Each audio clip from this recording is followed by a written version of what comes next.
السلام علیکم ورحمۃ اللہ وبرکاتہ۔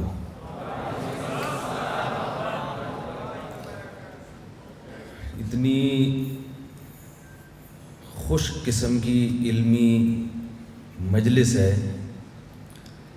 15 سے 20 منٹ تو ایسی تقریر انسان خوش دلی کے ساتھ سن لیتا ہے، اس کے بعد پھر مجھے نظر آ رہا ہے آپ کے چہروں پہ بوریت کے آثار، تھکے تھکے چہرے، اور میرے لیے ایک بہت بڑی مشکل یہ ہے کہ جو کچھ سوچ کے آیا تھا کہ میں یہ بولوں گا وہ مجھ سے پہلے مقررین سب بول چکے ہیں، تو میں بچا ہی کچھ نہیں بولنے کے لیے۔ ہاں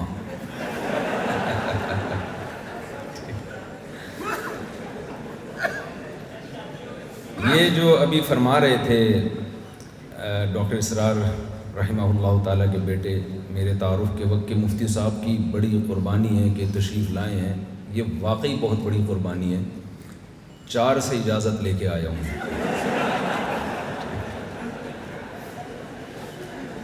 جب آپ کہیں جاتے ہیں، دیکھیں داماد کی مثال سسرال میں ایسے ہے جیسے اسرائیل میں فلسطینی۔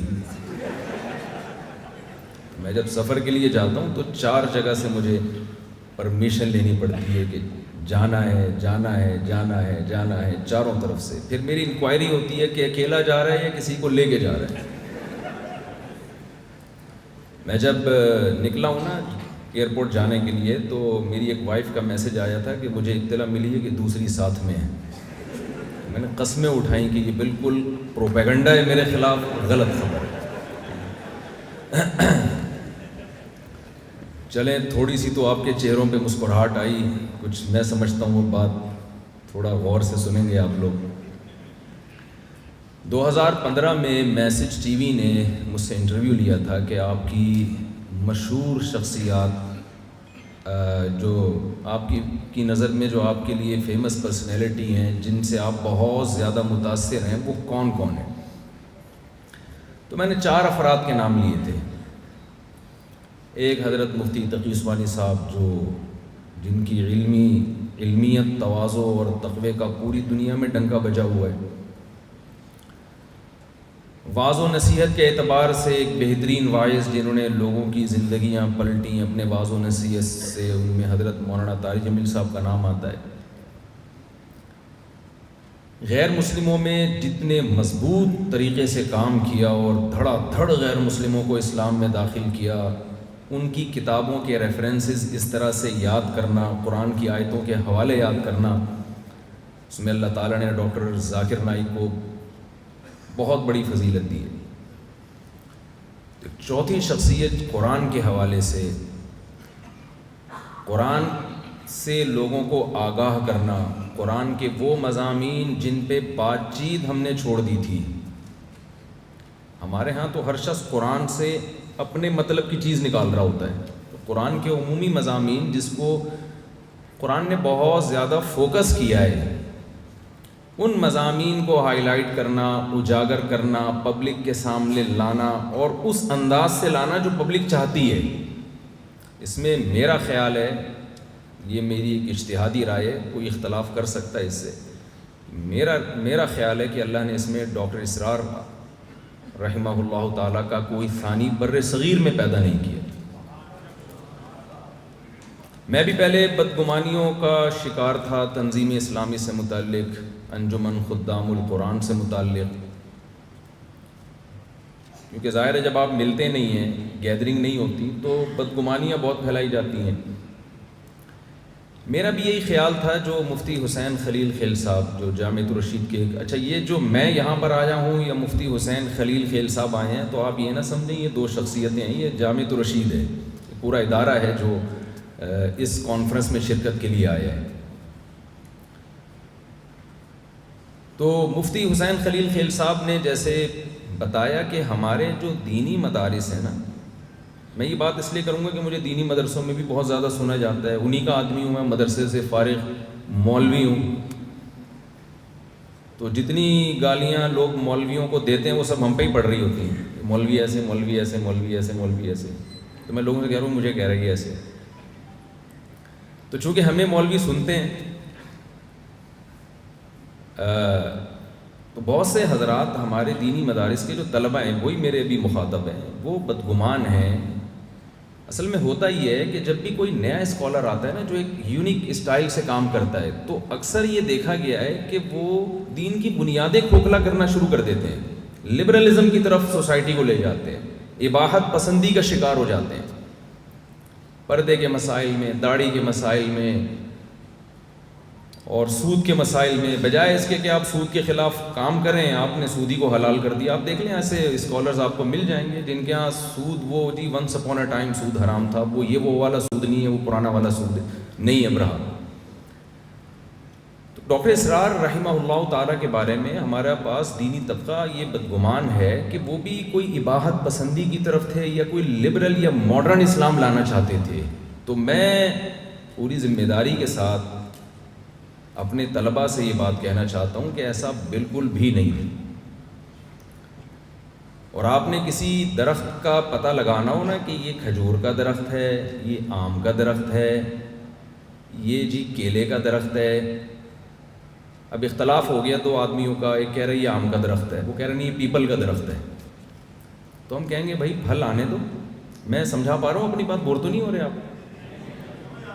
وہ آپ کیا کہیں گے بھائی ذرا پھل آنے دو، اگر آم نکلا تو یہ آم کا درخت ہے، اس میں اگر وہ پیپل کے پھل پیدا ہوئے تو کس کا درخت ہے؟ یہ پیپل کا درخت ہے۔ اگر اس میں پپیتا نکلنا شروع ہو جائے تو کس کا درخت ہے؟ تو پپیتے کا درخت ہے۔ ڈاکٹر اسرار رحمہ اللہ تعالیٰ نے جو ٹیم تیار کی ہے، جو پھل تیار کیے ہیں، ان میں ہمیں وہ لبرلزم نظر نہیں آتا۔ شجاع الدین شیخ صاحب بیٹھے ہوئے ہیں ماشاءاللہ، اتنی بڑی داڑھی، صبح ایئرپورٹ میں میرے ساتھ تھے کراچی کے امیر، حضرت کا نام بھول گیا ہوں میں، عطاء الرحمان صاحب، مجھے صرف اپنے سسرالیوں کے نام پتہ ہیں، باقی اتنے زیادہ ہیں کہ اب مزید اسپیس بچی نہیں۔ میں لوگوں سے کہتا ہوں کہ میرے حوصلے کو داد دو، ہول سیل کے حساب سے سالے ہیں میرے، ہول سیل۔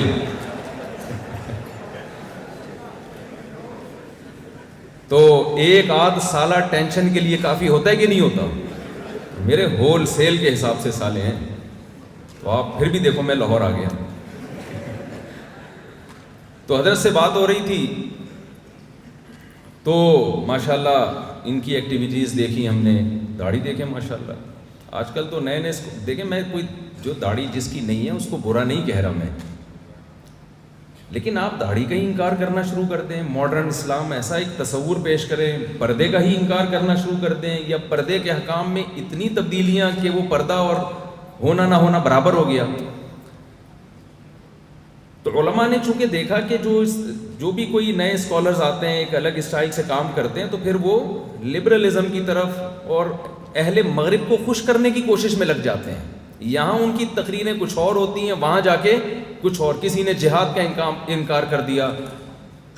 ڈاکٹر اسرار احمد رحمہ اللہ تعالی، ان کا پھل جب آپ دیکھیں گے، جو افراد تیار کیے ہیں تنظیم اسلامی نے یا انجمن خدام الاسلام نے، خواتین میں جس طرح سے پردے کو پروموٹ کیا ہے، میں تو ان سے کہہ رہا تھا کہ میں نے جب یہاں پردہ دیکھا، میں شجاع الدین شیخ صاحب کے یہاں وہاں گیا کراچی میں، تو میں نے کہا بھائی تھوڑا ہلکا ہاتھ رکھیں، تھوڑا سا ماڈرن خواتین کے لیے بھی کوئی اسپیس رکھیں، کہ یعنی ماشاءاللہ بہترین ماحول نظر آیا۔ تو یہ میرا میسیج ہے دینی مدارس کے طلباء کے لیے۔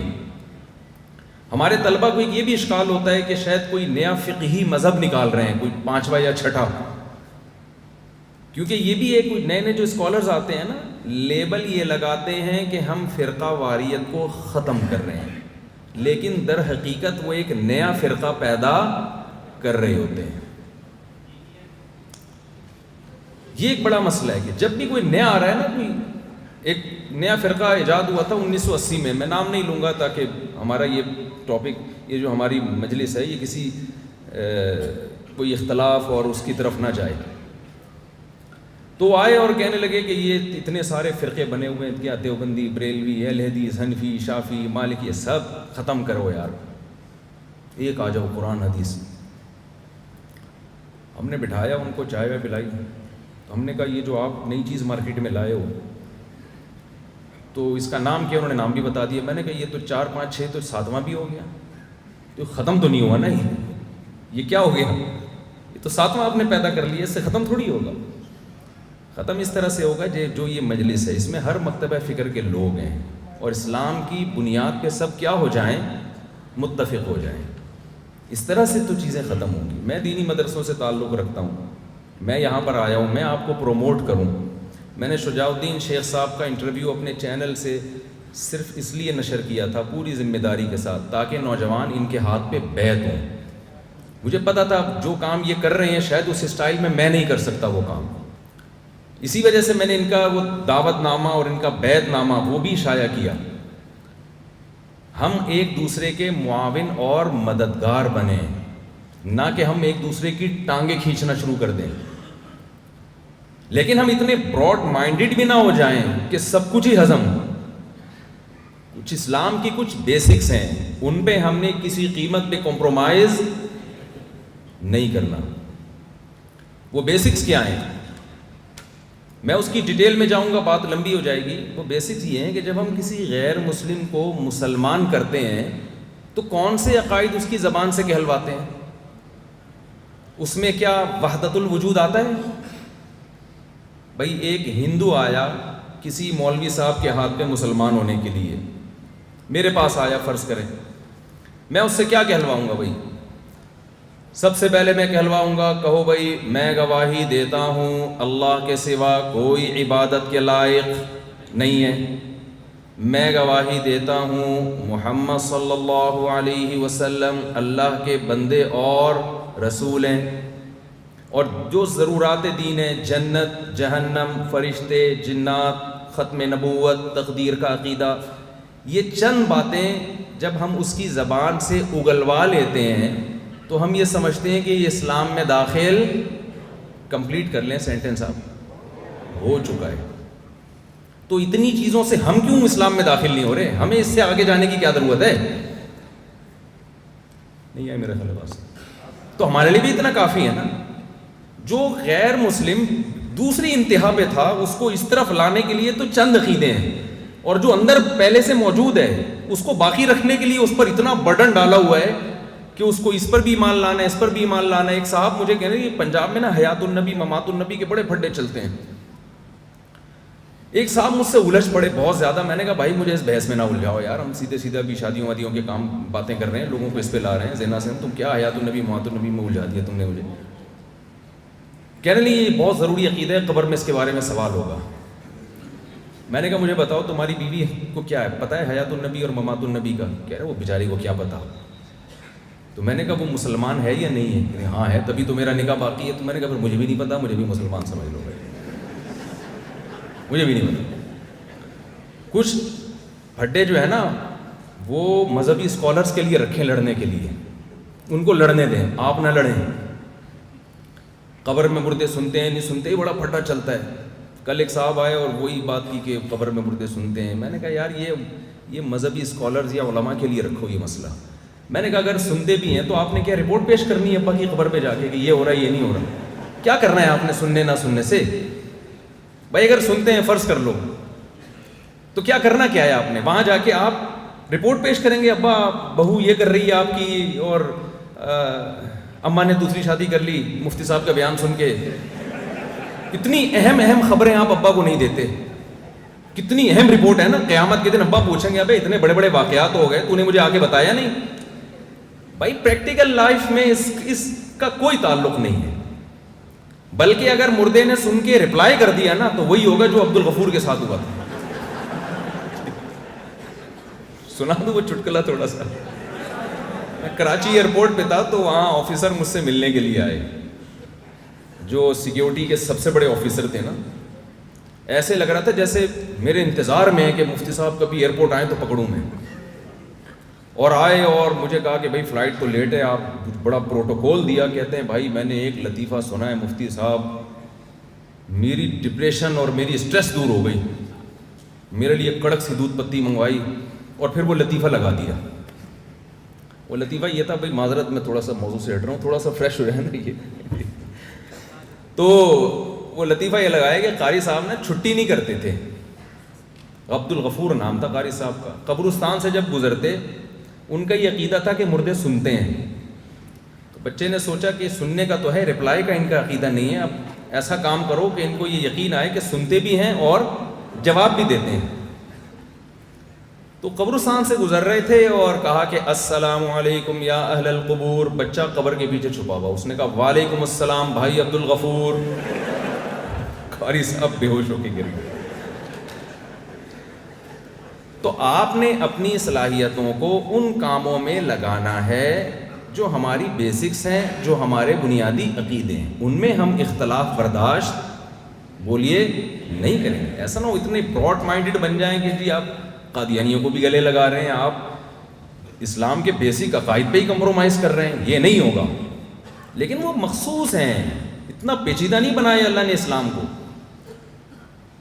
تو یہ جو کانفرنس ہے یہ بہت ہی خوش آئین ہے، بہت سارے مکاتب فکر کے لوگ ہیں یہاں پہ، دینی مدارس کے علماء بھی ہیں، ہر مسلک کے لوگ ہیں، اور یہ ظاہر کر رہے ہیں بھائی ہم قرآن کے نام پہ ہم سب کیا ہیں، ایک ہے، الحمد سے لے کے والناس تک قرآن ہی تو ہے جس میں اختلاف نہیں ہے، تو اسی پہ جمع ہو جاؤ۔ تو ڈاکٹر اسرار رحمہ اللہ تعالیٰ کو جو اللہ نے فضیلت دی چند چیزوں میں، جو قرآن کے دروس ان کے اتنے زیادہ مقبول ہوئے، نمبر 1، انہوں نے قرآن کی دعوت کو عام کرنے کے لیے اس دور میں جدید ترین ذرائع کا بھرپور استعمال کیا۔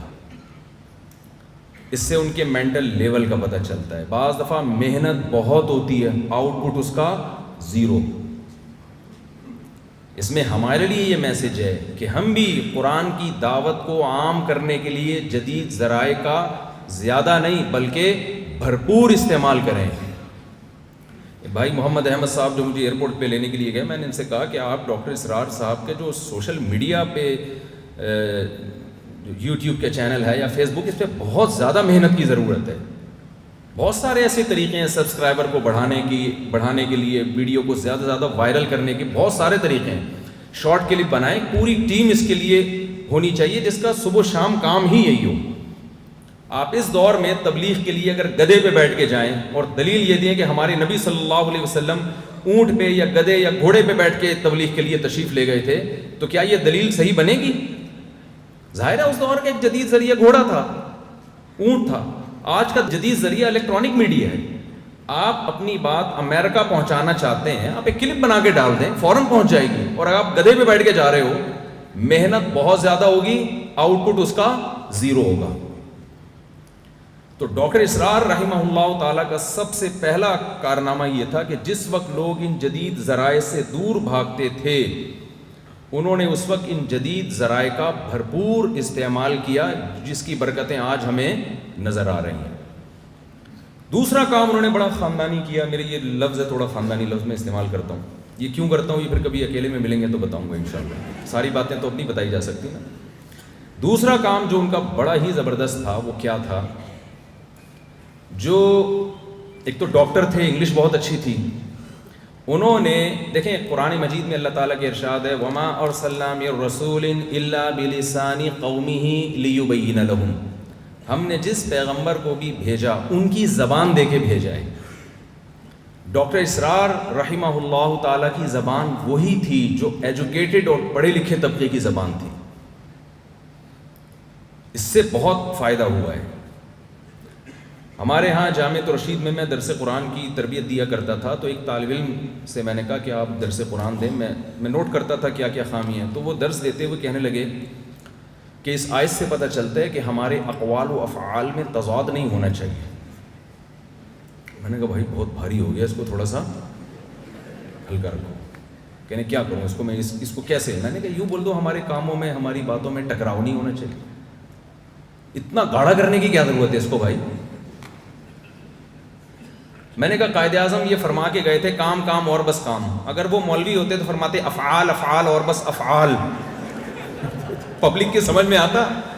اپنی سمجھ میں آ رہا کیا فرما کے گئے ہیں، تو اس وقت تو بالکل ہی سمجھ میں نہیں آتا۔ تو اب ان کی تعلیمات کی دھجیاں اڑائی جا رہی ہیں، جب اتنی آسان زبان استعمال کی تو اگر افعال افعال اور بس افعال کہتے تو کتنا مشکل ہو جاتا۔ تو جو ایلیٹ طبقہ ہے اس کی جو زبان تھی، ان کا جو مینٹل لیول تھا، اس پہ آ کے انہوں نے بات کی ہے، جس سے جو ایلیٹ طبقہ ہے، وہ طبقہ جس کے ہاتھ میں قوم کی نبض ہے اس پر انہوں نے محنت کی ہے. ایک پڑھے لکھے طبقے کو دین کی طرف لے کر آئے ہیں. موسیٰ علیہ السلام کو اللہ تعالیٰ نے ڈائریکٹ فرعون کی طرف بھیجا, عام لوگوں کی طرف نہیں بھیجا, کیونکہ وہ طبقہ جس کے ہاتھ میں قوم کی نبض ہوتی ہے وہ ٹھیک ہو جائے تو نیچے کا طبقہ آٹومیٹیکلی ٹھیک ہو جاتا ہے. الناس علی دین ملوکہم. جلدی سے بات کو سمیٹ کے میں ختم کر رہا ہوں. یہ ایک ان کی بڑی خوبی تھی. تیسری خوبی ان کی جو دروس میں آپ کو نظر آئے گی ان کے درس قرآن میں, ان مسائل کو ہائی لائٹ کیا جو سوسائٹی کی ضرورت ہے. بارات کا مسئلے پہ عام طور پہ ہم نے نہیں دیکھا کوئی بولتا. جو لڑکیاں بوجھ بن گئی ہماری سوسائٹی پہ, 6 بیٹیاں ہیں, جہیز الگ اور ہر ایک کی بارات کا کھانا وہ الگ. انہوں نے لوگوں کو بتایا کہ بارات کا اسلام میں کوئی کانسیپٹ نہیں ہے. یہ ایسی سوسائٹی میں بات کرنا جہاں ہر جگہ بارات کا کھانا کھلایا جاتا ہو, یہ بہت مشکل کام ہے. اس کو ایکسیپٹ کرنا ذہنی طور پہ بہت مشکل ہے. جہیز کے خلاف جس بھرپور انداز سے نہ صرف آواز اٹھائی بلکہ عمل کر کے دکھایا, یہ بہت پازیٹیو وے میں ایک بہت اچھا کام کیا انہوں نے. سود کے خلاف اتنی مؤثر آواز اٹھائی. آج آپ کو جب بھی کہیں بات چلتی ہے, سپریم کورٹ میں سود کا مسئلہ آیا, تو آپ کو تنظیم اسلامی کے کارکن بہت متحرک نظر آتے ہیں. اس میں جناب شجاع الدین شیخ صاحب کو بھی اللہ جزائے خیر دے, ان کا بھی بہت بڑا دخل ہے. اور شجاع الدین شیخ صاحب کی ایک بہت بڑی خدمت ہے جو لوگوں کی نظروں سے اوجھل ہے. KPK میں جو قرآن مجید نصاب میں شامل ہوا اور نصاب میں جو بہت حد تک اچھی تبدیلی ہوئی, اس میں ماشاءاللہ شجاع الدین شیخ صاحب کا بہت زیادہ دخل ہے. تو یہ بھی ایک پھل ہے جو ڈاکٹر اسرار رحمہ اللہ تعالیٰ کا کہ درخت کے نکلے ہوئے پھل ہیں. میں چونکہ زیادہ میرا سلام تو ان سے ہی رہی ہے, تو ان کی کچھ خدمات سے میں متعارف ہوں. ان کی یہ خدمت تو بڑی خطرناک قسم کی تھی, لیکن میں بتا دیتا ہوں. بہت سارے لوگ میرا بیان نہیں سنتے تھے, ہمارے محلے کے تھے, سنتے نہیں تھے. میں نے کہا آپ کبھی جمعے میں نظر نہیں آئے. انہوں نے کہا شجاع الدین شیخ صاحب کا بیان آپ سے اچھا ہوتا ہے, ہم وہاں سننے جاتے ہیں. سمجھ رہے تو وہاں سننے جاتے ہیں. تو اب کرنا کیا ہے دیکھیں, یہ اور بھی کچھ اس جو ڈاکٹر اسرار رحمہ اللہ تعالیٰ کے درس کی کچھ خوبیاں ہیں. اور ایک چوتھی خوبی کہ انہوں نے صرف درس دینے پر اکتفا نہیں کیا. اگر وہ صرف درس قرآن دیتے, باقاعدہ انجمن خدام الاسلام کے نام سے تنظیم بنا کے پورا جال نہ بچھاتے دروس کا, تو ڈاکٹر اسرار رحمہ اللہ کے دنیا سے جاتے ہی وہ دروس کا سلسلہ ختم. تو یہ درخت نہ ہوتا جو وہ لگا کے جاتے. انہوں نے پورا ایک نیٹ ورک بچھایا, اور اتنا مؤثر نیٹ ورک.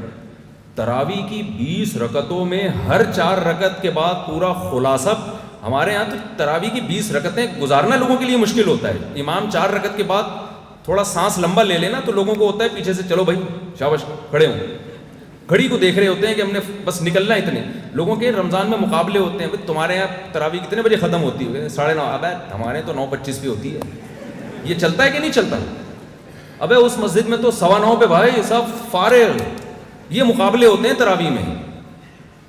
5-5 منٹ پہ لوگ خوش ہو رہے ہوتے ہیں کہ ہمارے یہاں 25 پہ ہو رہی ہے, 9:25 پہ ختم. تو جس نماز میں لوگ اتنا بھاگنے کی فکر میں ہوں, وہاں اتنی بڑی تعداد کو, خواتین کو, مردوں کو بٹھانا اور 4 رکعت کے بعد پورا خلاصہ پیش کرنا, اور لوگوں کا اس خلاصے کو شوق سے سننا, بلکہ آنا, اور 3-3, 4-4 بجے جا کے تراویح کا ختم ہونا.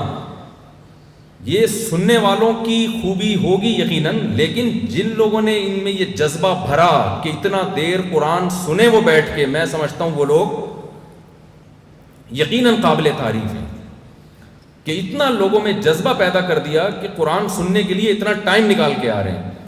2017 میں بہت زیادہ لوگ میرے پاس آیا کرتے تھے. ہمارے قریب میں تنظیم اسلامی والوں کے یہاں تراویح ہوتی تھی, اس میں خواتین کی بھی بڑی تعداد ہوتی تھی. کچھ لوگوں نے مجھے کہا مفتی صاحب فتویٰ دو کہ خواتین کا گھر سے نکلنا حرام ہے, ناجائز ہے, چاہے وہ تراویح کے لیے آ رہی ہوں. وہ جو امام حنیفہ رحمہ اللہ کا مشہور قول پیش کیا جاتا ہے کہ فتنے کا خوف ہو تو عورت کہاں رہے گی؟ گھر میں رہے گی. میں نے ان سے کہا میرے بھائی امام حنیفہ بھی زندہ ہوتے ہیں نا, وہ بھی فتویٰ دیتے.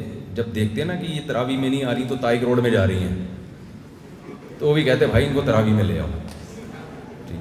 تو یہ تنظیم اسلامی والوں کی خوبی ہے کہ ان کو طارق روڈ جانے سے, یہاں طارق روڈ شاید لاہور والے نہ سمجھتے ہوں, تو یہ تو یہاں کوئی اور رمضان کے آخری عشرے میں تو مارکیٹوں کا ٹائم ہوتا ہے نا, میں نے کہا یہ خوبی ہے میرے بھائی، یہ گھروں میں نہیں رہیں گی، ان کو انہوں نے بازاروں سے نکال کے قرآن سننے کے لیے لے آئے ہیں، تو آپ کیسی عجیب بات کر رہے ہو؟ امام حنیفہ بھی ہوتے تو وہی بات کر رہے ہوتے جو میں کر رہا ہوں۔